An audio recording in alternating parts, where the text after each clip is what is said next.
रामपुर नाम का एक गांव था। वह गांव चारों तरफ हरियाली और सादगी से भरा हुआ था। उस गांव में बिरजू नाम का एक किसान रहा करता था। बिरजू बहुत ही मेहनती और एक ईमानदार किसान था। उसके पास एक छोटी सी जमीन थी। उसमें वह दिन रात मेहनत और लगन से काम करता था। बिरजू के पास ज़्यादा धन दौलत नहीं थी, लेकिन उसके पास जो भी था वह उसके लिए अनमोल था।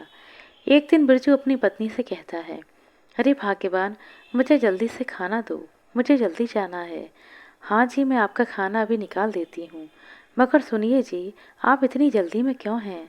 आप तो इस तरह से परेशान हो रहे हैं जैसे आपको किसी विशेष जगह पर जाना है।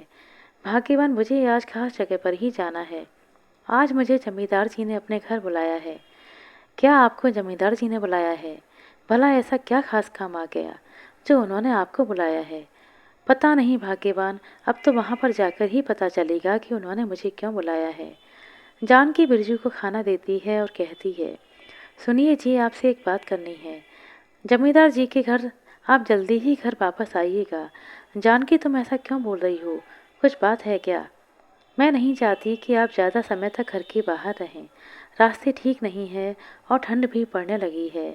अच्छा ठीक है, मैं समय पर घर आ जाऊंगा। इतना कहकर बिरजू घर से चला जाता है और वह दिन भर खेतों पर काम करता है। जैसे ही शाम होती है, बिरजू जमींदार जी के घर पर जाता है। आओ आओ बिरजू, और कहो, सब कैसा चल रहा है? सब सब ठीक तो है ना? और सब काम काज कैसा चल रहा है तुम्हारा? सब बढ़िया है मालिक, बस इस बार खेती में थोड़ी ज़्यादा ही मेहनत करनी है। सोच रहा हूँ कि इस बार ज़्यादा से ज़्यादा उपज हो, ताकि अपने बेटे को शहर भेजकर पढ़ा सकूँ। अरे बिरजू, तुम्हारे बेटे को शहर में पढ़ने के लिए तो बहुत बड़ी रकम चाहिए, पर क्या इतनी बड़ी रकम तुम्हारा छोटा सा खेत पूरी कर पाएगा? हाँ मालिक, मैं जानता हूँ, लेकिन मैं क्या कर सकता हूँ? अपने खेत में दिन रात मेहनत तो कर ही रहा हूँ। देना ना देना तो सब ऊपर वाले की मर्जी पर निर्भर है। हाँ बिरजू, तुम तो सच में बहुत मेहनती हो।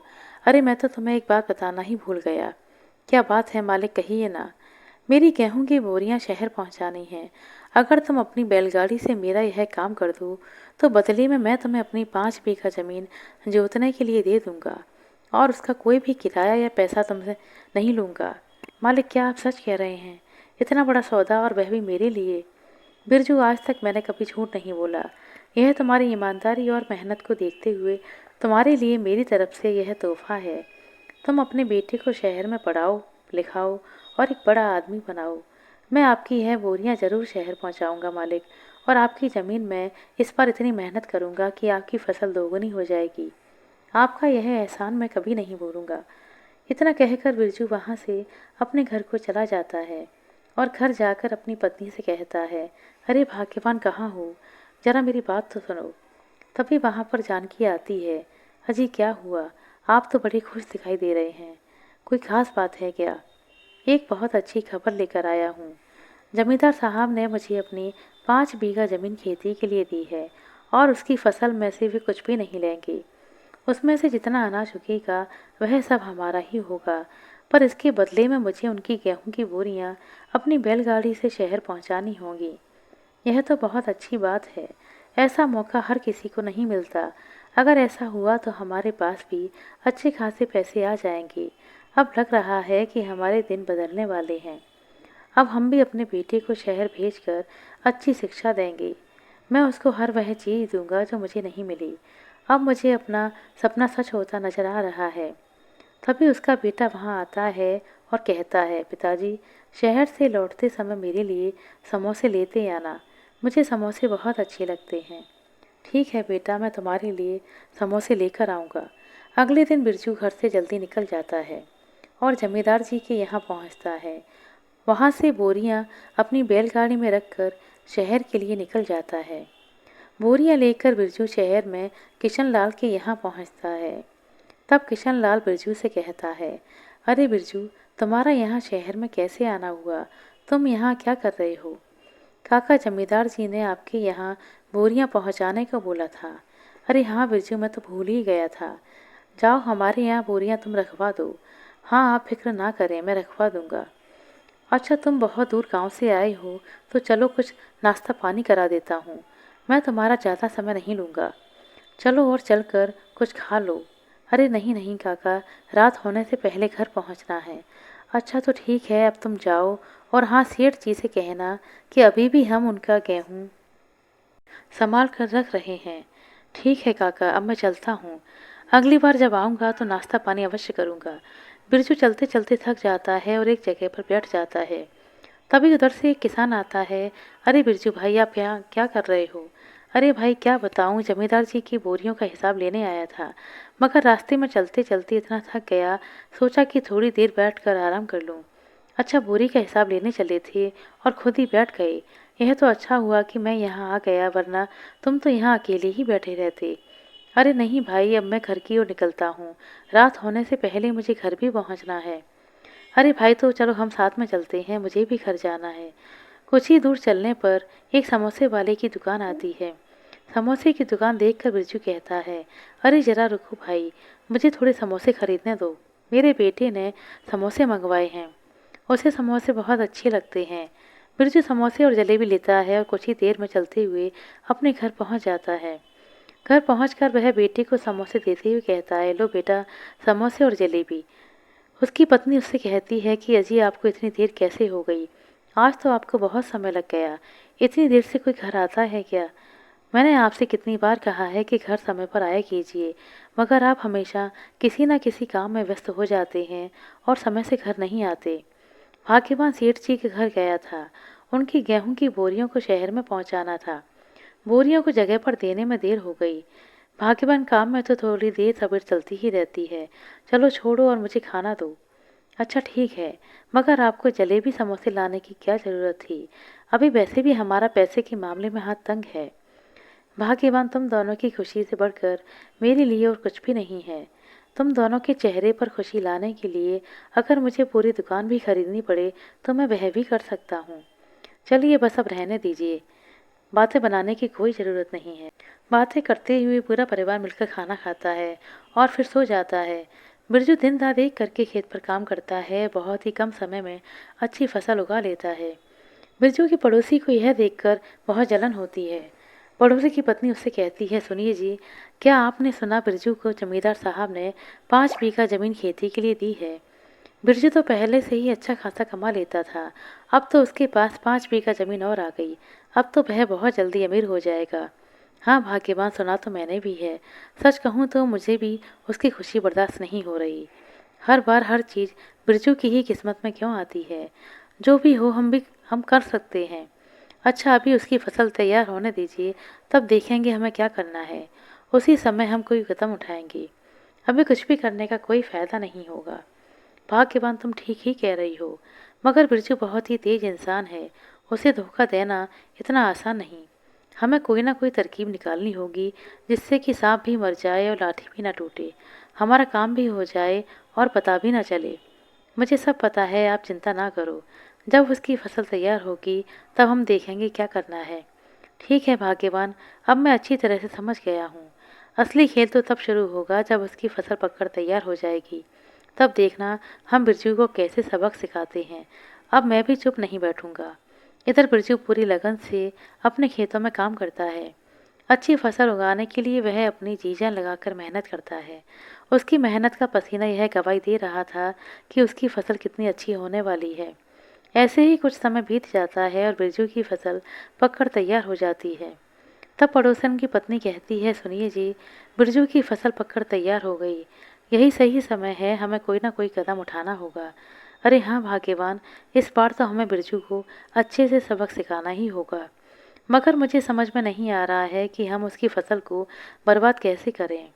इस बार तो हम उसे ऐसा सबक सिखाएंगे कि वह दोबारा सर उठाने की कोशिश भी नहीं कर पाएगा। सुनिए जी, आप बहुत सारे जानवरों को उसके खेत में छोड़ दीजिए। वह सारे जानवर उसके खेत को बर्बाद कर देंगे। और जानवरों के चले जाने के बाद कुछ दवा का भी फसलों पर छिड़काव कर दीजिए, जिससे उसकी फसल पूरी तरह से बर्बाद हो जाएगी और हम अपने मकसद में कामयाब हो जाएंगे। फसल के बर्बाद होने का नुकसान बिरजू सहन नहीं कर पाएगा और जमींदार को मजबूरन उसका खेत लेना पड़ेगा। यही मौका है बिरजू को पूरी तरह से बर्बाद करने का। ठीक है भाग्यवान, मैं पूरी तैयारी के साथ जाऊंगा और उसकी फसल बर्बाद करके ही लौटूंगा। मगर भाग्यवान, मुझे ऐसा करते किसी ने देख लिया तो क्या होगा? मुझे डर लग रहा है। उसके बाद बिरजू का पड़ोसी सुखीलाल बिरजू के खेत पर बहुत सारे जानवरों को छोड़ देता है और खुद खुद एक पेड़ के नीचे छिपकर यह सब देख रहा होता है। जब सारे जानवर आते हैं तब सुखीलाल फिर से आता है और फसल पर दवा का छिड़काव कर देता है, जिससे बिरजू की फसल पूरी तरह से बर्बाद हो जाती है। अगले दिन जब सुबह होती है तो बिरजू और उसकी पत्नी जानकी दोनों खेत पर जाते हैं। उसकी पत्नी बड़े दुखी मन से कहती है, देखिए जी, हमारी फसल तो पूरी तरह से बर्बाद हो गई। आखिर ऐसा कैसे हो सकता है? अब हम क्या करेंगे? हम तो पूरी तरह से बर्बाद हो गए हैं। हाँ भाग्यवान, तुम ठीक ही कह रही हो। हमारी सिर्फ फसल ही बर्बाद नहीं हुई, बल्कि हमारे सारे सपने टूट गए। इस फसल को उगाने के लिए मैंने दिन रात एक कर दिया और लगातार मेहनत करके इतनी अच्छी फसल को उगाया। एक झटके में ही सब बर्बाद हो गया। मैंने सोचा था कि इस फसल को बेचने के बाद मैं अपने बेटे को शहर में पढ़ने के लिए भेजूंगा, मगर अब तो फसल ही नहीं रही, मेरे सारे सपने टूट गए। बिरजू अपनी फसल की ऐसी स्थिति को देखकर बहुत ही मायूस हो जाता है। वह अंदर से बिल्कुल टूट जाता है। तब बिरजू की पत्नी उसे हिम्मत देती हुई कहती है, सब ठीक हो जाएगा। जिसने भी यह किया है उसने हमारी हिम्मत को तोड़ने की कोशिश की है, मगर हम हार नहीं मानेंगे। हम मेहनत करने वाले लोग हैं और एक बार फिर से उठ खड़े होंगे। बिरजू कहता है, जानकी, हमारी फसल का इस तरह से बर्बाद हो जाना कोई हादसा नहीं है, बल्कि किसी ने सोच समझकर योजनाबद्ध तरीके से काम किया है। कोई हमें आगे बढ़ते नहीं देखना चाहता, मगर साजिश करने वाला यह नहीं भूलेगा कि ईश्वर सब कुछ देख रहा है। ईश्वर की लाठी में आवाज़ नहीं होती, उसको एक ना एक दिन अपनी करनी की सजा अवश्य मिलेगी। कुछ दिनों के बाद बिरजू के घर जमींदार आता है और कहता है, सुनो बिरजू, मुझे पैसे चाहिए। मैंने अपनी 5 बीघा ज़मीन खेती करने के लिए दी थी, तो अब मुझे आधे पैसे दो। मेरे घर पर ज़रूरी काम आ गया है। मालिक, मैं आपको कैसे बताऊं कि मैंने दिन रात एक करके अच्छी फसल तैयार की थी, मगर पता नहीं कैसे फसल पकने पर किसी ने उसे पूरी तरह से बर्बाद कर दिया है। मेरी सारी मेहनत बर्बाद हो गई और मेरे पास कुछ भी नहीं बचा। देखो बिरजू, झूठ बोलने की कोशिश मत करो। यह सारी बहानेबाजी मेरे साथ नहीं चलेगी। मैंने तुम्हें खेती करने के लिए इतनी बड़ी ज़मीन दी थी और अब पैसे देने का समय आया तो तुम झूठ बोल रहे हो। मैं आपसे झूठ नहीं बोल रहा, यह बिल्कुल सच बात है। मैं कोई बहानेबाजी नहीं कर रहा मालिक। मैं तो खुद अपने बेटे को शहर भेजकर पढ़ाने का सपना देख रहा था, मगर मेरे सारे सपने टूट गए और धरे के धरे रह गए। जमींदार कहता है, देखो बिरजू, मुझे तुम्हारे सपनों से कोई लेना देना नहीं। मुझे बस मेरे पैसे चाहिए। अगर तुमने मुझे पैसे नहीं दिए तुम अपना खेत भूल जाओ। मैं तुम्हारे खुद की 5 बीघा ज़मीन भी अपने कब्जे में कर लूँगा और अगर आवश्यकता पड़ी तो तुम्हारा घर भी ले लूँगा। जमींदार बिरजू का घर और ज़मीन दोनों अपने कब्जे में ले लेता है। बेघर हो जाने के बाद बिरजू अपनी बीवी और बेटे को लेकर शहर की ओर चल देता है। चलते चलते वे सभी बहुत थक जाते हैं। बिरजू का बेटा कहता है, पिताजी, मैं चलते चलते बहुत थक गया हूँ और मुझे बहुत जोरों की भूख भी लगी है। बिरजू बड़े दुखी मन से कहता है कि हे भगवान, मैं कैसा लाचार पिता हूँ जो अपने बेटे का पेट भी नहीं भर सकता। मेरे पास तो ना तो कोई रहने का ठिकाना है, ना ही कोई काम है। फिर मैं तुम दोनों का पेट कैसे भरूं? भगवान, हमारी इतनी परीक्षा क्यों ले रहे हो? मुझे तो कुछ भी समझ में नहीं आ रहा कि अब मैं क्या करूं। आप हिम्मत ना हारिए, मैं कुछ करती हूँ, कहीं से खाना मांग कर देखती हूँ, शायद कुछ खाने के लिए मिल जाए। जानकी घर की तरफ जाती है और घर के सामने खड़े होकर आवाज़ देती है, सुनिए, घर में कोई है क्या? तभी घर के अंदर से एक महिला बाहर आती है। सुनिए बहन जी, क्या आपके पास थोड़ा खाना मिलेगा? मेरा बच्चा बहुत भूखा है, थोड़ा सा खाना दे दीजिए, मेरी मदद कीजिए, आपका बहुत बड़ा एहसान होगा मुझ पर। वह महिला कहती है कि अब तो घर में खाना बचा ही नहीं है, सभी लोगों ने खाना खा लिया है और खाना खत्म हो चुका है। अगर तुम थोड़ा समय पहले आती तो शायद थोड़ा खाना तुम्हें भी मिल जाता। अब घर में खाना नहीं बचा तो मैं तुम्हें खाना कहाँ से दूँ? तुम किसी और से खाना क्यों नहीं मांग कर देखती, शायद तुम्हें वहाँ से कुछ मिल जाए। जानकी मायूस होकर वापस आ जाती है। बिरजू उससे पूछता है कि क्या हुआ भाग्यवान, क्या तुम्हें कहीं भी खाना नहीं मिला? मैं जानता था कि इस गांव में अब हमारी मदद कोई नहीं करेगा। चलो हम शहर चलते हैं, वहाँ मेरा एक दोस्त रहता है, शायद वह मेरी कुछ मदद कर सके। वे तीनों शहर की ओर निकल जाते हैं। वहाँ पहुँचते हैं तो बिरजू का दोस्त उसे देखकर कहता है कि अरे भाई बिरजू, कैसे आना हुआ और भाभी को भी साथ लाए हो, बड़ी खुशी हुई तुम्हें यहाँ देखकर। बिरजू अपने दोस्त किशन को बताता है कि किशन भाई, हमारे नसीब में अब खुशी नहीं है। मैं यहाँ मुसीबत का मारा हुआ आया हूँ। हमने अपना गांव छोड़ दिया है और उस गांव में अब मेरा कुछ नहीं बचा। मेरी इतनी महीनों की मेहनत बर्बाद हो गई और जमींदार ने मेरी ज़मीन और घर दोनों अपने कब्जे में ले लिया। अब हमारे पास रहने का ठिकाना भी नहीं है। हम जाएं तो कहाँ जाएं? इसीलिए मैं आपके पास आया हूँ। अब आप ही हमारी कुछ मदद करिए। किशन कहता है, बिरजू भाई, तुमने बहुत अच्छा किया कि तुम यहाँ चले आए। मैंने यहाँ दूसरी जगह पर दूसरा घर ले लिया है। आज से तुम और तुम्हारा परिवार इसी घर में रहेंगी। और यह लो कुछ पैसे। अभी तुम्हें इन पैसों की बहुत ज़रूरत है और तुम्हें किसी चीज़ की ज़रूरत पड़े तो मुझे बिना किसी झिझक के बताना। किशन भाई, तुमने मेरे बुरे समय में मेरी बहुत बड़ी मदद की है। मैं इसका एहसान कैसे चुकाऊंगा? बिरजू भाई, असली दोस्त वही होता है जो बुरे समय में तुम्हारे साथ खड़ा हो जाए। और तुमने जो अपनी दोस्ती और ईमानदारी से हमेशा अपनी दोस्ती का फ़र्ज निभाया है, इसीलिए अब मेरा भी फ़र्ज बनता है कि मैं तुम्हारे बुरे समय में तुम्हारी मदद करूं। यह घर तुम्हारा है। किशन भाई, आप हमारे लिए किसी भगवान से कम नहीं हो। जब सब लोगों ने हमसे मुंह फेर लिया, तब आपने हमें सहारा दिया है। मैं और मेरा परिवार तुम्हारा यह एहसान कभी नहीं भूलेंगे। अच्छा तो ठीक है बिरजू भाई, अब मैं चलता हूँ। उन्हें रहने के लिए घर तो मिल जाता है, मगर शहर में रहकर वह क्या खाएंगे, क्या करेंगे, यह उनके सामने सबसे बड़ी समस्या बन चुकी थी। बिरजू जानकी से कहता है कि सुनो भाग्यवान, हमें रहने के लिए घर तो मिल गया, मगर इस शहर में जीने के लिए हमें कुछ काम तो करना ही पड़ेगा। लेकिन मैं क्या करूं, मुझे कुछ भी समझ में नहीं आ रहा। तभी जानकी के मन में एक ख्याल आता है। वह बिरजू से कहती है कि आप चिंता ना करें, मेरे मन में एक ख्याल आया है। आपके दोस्त ने जो थोड़े पैसे दिए हैं, उनसे जाकर आप समोसे की सामग्री ले आइए। हम समोसे बनाकर बेचेंगे। अब सर्दियां भी शुरू हो रही हैं तो लोग बड़े चाव से सर्दियों में समोसे खाएंगे। अगर हमारे समोसे का काम चल गया तो हमारे पास भी अच्छे खासे पैसे आ जाएंगे। अच्छा ठीक है भाग्यवान, कहीं ऐसा ना हो कि घर में जो थोड़ा बहुत पैसा है वह भी चला जाए, हमारे समोसे का व्यापार भी ना चल पाए। अजी आप बेकार में चिंता ना करें, भगवान पर भरोसा रखो, सब ठीक होगा। बिरजू बाजार जाकर उन पैसों से समोसे बनाने का सामान लेकर आता है। फिर जानकी उस सामग्री से समोसे बनाती है। जानकी कुछ समोसे बनाकर बिरजू को देती है और बिरजू उन समोसों को बेचने के लिए निकल पड़ता है।